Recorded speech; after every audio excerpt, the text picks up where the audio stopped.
Yes. Folks, we're so very happy to have in studio Patricia Tully.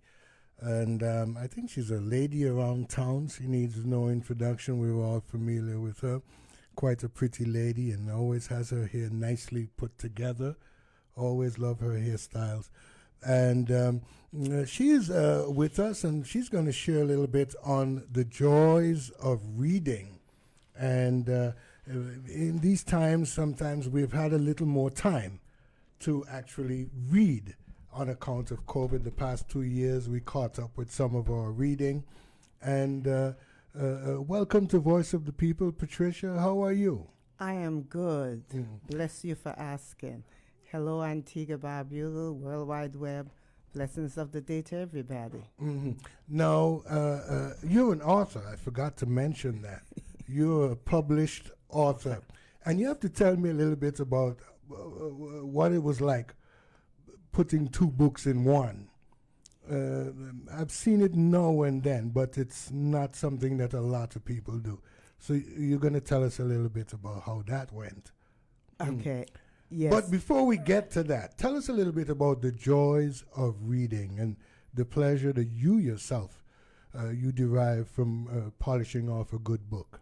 Okay. Quoting Mark Hayden, reading is a conversation or a book talk, but a good book listens as well. And we get great benefits from reading. I mean, a book gives you information and knowledge, and that's power. Once you have that, then no one can take that from you. It helps you to evolve as a person, as a human being. Reading enlightens and empowers you. It's a life event. Book gives you perspective and deeper understanding of things. The two most important method we use to learn our lessons is through reading and experience. And nothing can beat those two in learning your lessons. If you don't learn, then you didn't want to learn. You just didn't get the lesson. Reading and benefits you because it's a true companion when you have a book and you want to read. It's a device to lighten your imagination and let you dream and enjoy what you're reading, go on the journey with whomever. It can be emotional because it'll bring back memories to you, not only as the author, but as the reader. You will be thinking of experiences you've had or you've seen other people go through, and it's definitely a contribution to humanity. Indeed. Now, when you mentioned it's knowledge and nobody can take that away from you. Because that's power. Yes. I'm reminded of a slogan that I used to see in the Silston Library, which is across the street from us here. And as a boy, I used to go there quite a bit. There was a slogan or quote on the wall there: "Man owns only what he knows." And I don't know if you recall it. Man owns only what he knows. And which, by the way, I'll just digress a little bit. It's a shame the way that library has just fallen apart. There are derelicts all over the place there at that library, and nobody seems to care. But it was there when I returned back from Canada. And I was so happy to see it back then. It was still up and going.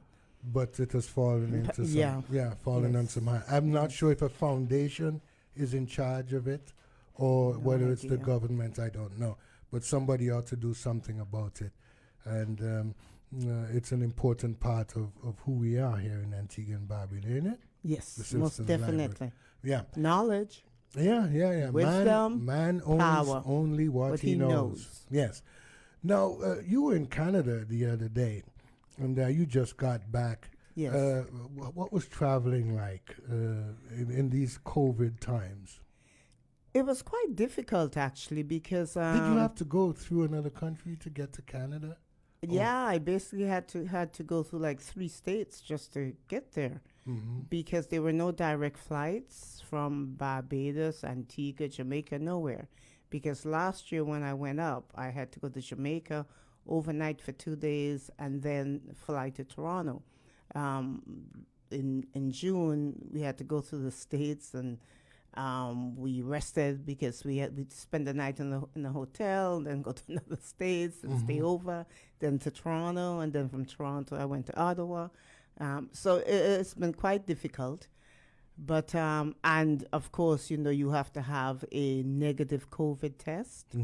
If you don't, then they want you to stay in a hotel, and then you have to be there for 14 days and pay for it yourself. Oh, because really? that's what was happening at that time. Okay, Yes. very good. Thank you so much, friends. Patricia, now you co-authored a book, Yes. Pioneers of the Caribbean, and with a dear lady from Jamaica. Right. And Ingrid Lambie. Yes, yes. And how was that like, collaborating with her on putting this book together? Of course, she's telling her story, you're telling yours. Right. Yeah. But did you have difficulty with the publishers, for example? Because I know sometimes the editors from the books, they call, they need clarity on this, or they need clarity on that, or they have a problem with this or a problem with that. Yes, Was it they do. They do that, and will suggest you make some changes here Yes. and there, and some changes we just could not make. I did not make. I had to stick with it because the understanding of our culture The cultural totally differences, different yes, to yes, theirs. yes, So in the explanation of the history of Antigua and the culture and how I was putting it and all the neighbors and who lived next door, and they're saying not necessary. Yes, necessary. It's my mother's story. It's our experience. It is necessary. It has to stay. Yeah. In fact, I know Yes. of another book where the publishers, they called and said, do you have to put all of these names? Because they had a problem with all of these names of these people in the book. And That was my experience. was your exactly my experience. because they're saying, well, we don't want a suit, we don't want a libel. Are you sure you're saying the right thing? Will the person appreciate what you're writing about them? And that sort of thing. So you had the same experience. Yeah, but not really for person's name, for the neighbors and the houses next door and so on. Yes. Very good. Give us a synopsis of your story. Okay, my mom, when we were kids, she used to do a lot of traveling. She worked at Miller Reef Hotel, and she did a very good job. And some people basically adopted her and hired her to work with them. So she used to go up to New York in every year, maybe twice per year, and come back down and go and come back down. But of course, she'd send remittances and parcels through the post office. We had nice clothes and stuff that we could share with others. And then from New York is when she went over to Canada back in the late 50s. Canada had different schemes that they were offering, but she would not have qualified at that time because they had a scheme from 1955, but it was for single women to do domestics, and they had to be between 18 to 35, and things like that, which she would not have qualified for, nor would have my co-author's mother qualified for, because they were both married women with children. So then she went over. She left New York. She's living in Connecticut with the family she worked with, and went over to Canada, and she was there before we migrated there. Now, you're having a book signing this coming Saturday, isn't it? Yes, yes. Tell us a little bit about that. It's a Best of Books, which is on St. Mary Street, and the book signing is between 11 and 2 p.m., and there's a cost reduction on that day. So it's a special offer that day only. The cost is $75. And you'll get the book signed by me. And it's available for you to make as a gift. Christmas is on its way. It makes a wonderful read and a good gift for your mom, your aunt, your uncle, whomever, the children, because it has a lot of history in it, some Jamaican history, because my co-author is from Jamaica, and their story is about Jamaica migrating to Canada, while my story, of course, is about Antigua, and it has Antigua history in it, Antigua and migrated to Canada. Well, the truth of the matter is here, right? Is that we need every book that talk about local history because we have no one text that gives us our story. Something we should probably work on. But it's just delightful to have citizens and residents retell their stories and then make it available so that we can learn the different idiosyncrasies about our community and our history that maybe you wouldn't pick up, say, in a textbook, and you've put it in a story form where people can access that. Did you consider when you were writing that no local history text exists, and was your intention to seek to fill out maybe the bigger local history or just to maybe share the story of your mom? Both. And I consulted with some persons that would remember certain stories and certain landmarks that away from Back Street, basically Dickinson Bay Street, but we call it Back Street. And we had a pipe right on the other side of our house and a roller. And I remember I was always interested in this roller. It was a great big stone, and it was there back from slavery days and stuff like that. And I mean, a landmark forever. And then we had the top bathroom, which is right below Fort Road, because our house was just below Fort Road. And then they had a bathroom down in Point. So you lived near Miss Tittle?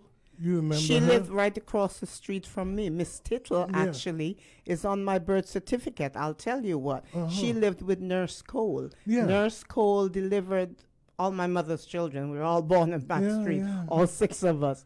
And Miss Tittle was the one that took the information to register my birth. My name was supposed to be Louisa Patricia Tully, but of course she registered it Patricia Louisa Tully. We didn't know that until I was migrated to Canada. And I had to get my birth certificate, and then in Canada they're telling me, oh, well, your name is Patricia. You can be called Patty. I said, no, my older brother's Patrick. We call him Pat. I'm not dealing with no Patty and Patricia. I just could not get accustomed to it because going to Miss Goodwin's school back here, it was Louisa Tully. That's who I am, and that's who everybody knows me at. Now you're giving me a different name. So, so I know Miss Tittle very well. We live directly across the street from them. Yes. Great people on Back Street, by the way. Great families on Back Street. But give us another good story from the book, another exciting one. And by the way, those rollers were actually metal on the outside, but stone and concrete on the inside. And they actually came out of the sugar mills. And they used to use them to roll cricket pitches. I think people just took them and turned them into rollers to roll the cricket pitches. But they were actually the rollers used to crush the juice out of the sugar cane. Right, because I remember trying to make some inquiries about that. Oh, you can't move one of those by Oh, yourself. no. Okay. Oh, no.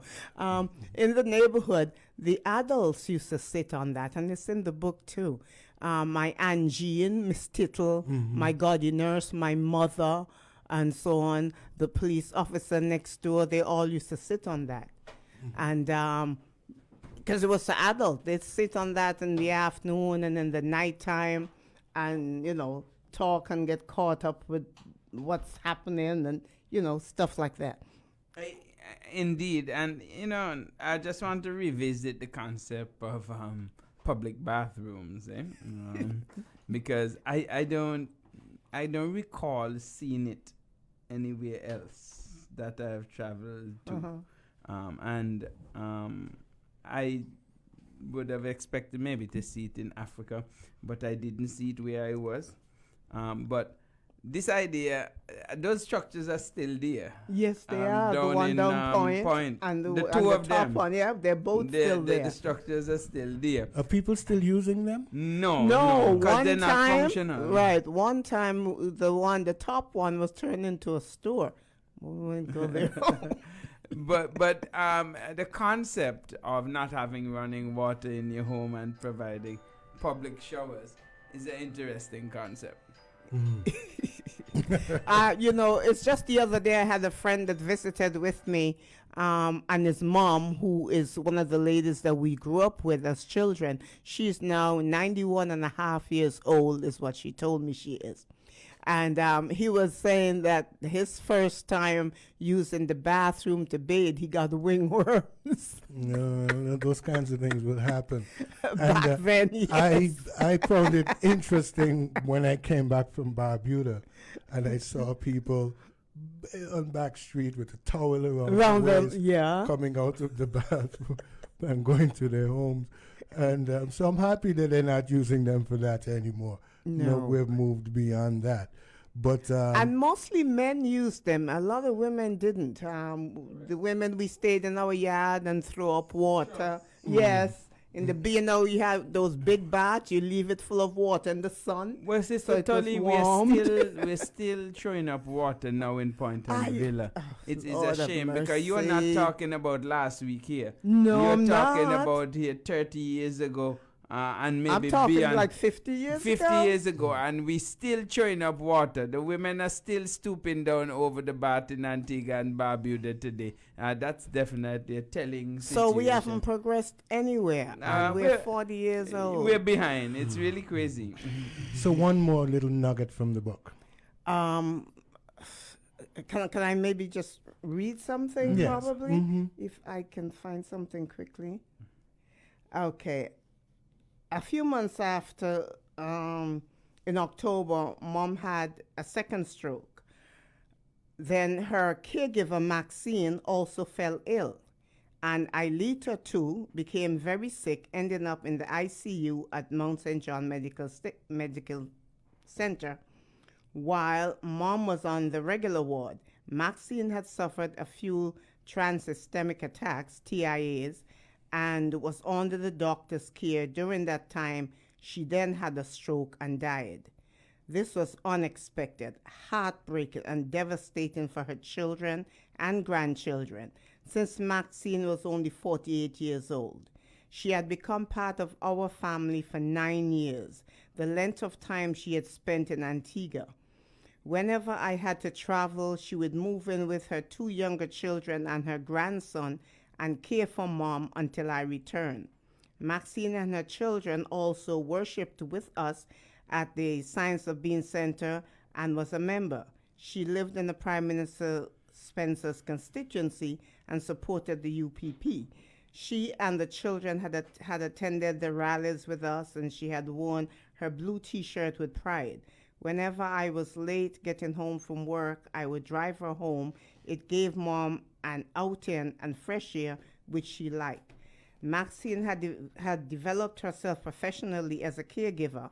With some assistance from me, she had taken a private course in caring for the elderly and graduated with honors. Her children, Mom, and I attended her graduation. We were all very proud of her and took lots of pictures. She had gone on a diet and lost a lot of weight, after which she had cut off her dreadlocks and started wearing wigs, makeup, and lipstick. Mom and I Patricia, would sometimes tease her. Stick a pin in it there. We're going to take a quick break for the top of the hour. We'll be right back. This is Observer Radio, 91.1 FM. This hour is brought to you by Battery Engineering. We know batteries inside out. You're listening to the Voice of the People on Observer Radio. Welcome back to Voice of the People on Observer Radio 91.1 FM. Paul, Franz, and Louisa Tully. Yes. I got it right? Yes. Louisa Tully. We're all in the house. And Louisa, we're going to tie a bow around this, but you need to remind the people about where the big book signing is going to be this coming Saturday. Tell them the times, the time that you're going to be there, where you're going to be, the name of the book, your name as one of the authors, and so on and so forth. Give the people information. The book is Pioneers of the Caribbean. The book signing is at the Best of Books on St. Mary Street. It starts at 11 a.m. to 2 p.m., Saturday, November the 20th, 2021. Cost reduction special offer for that day only is $75. Pioneers of the Caribbean, A Mother's Journey, and I'm one of the co-authors, Patricia Louisa Tully.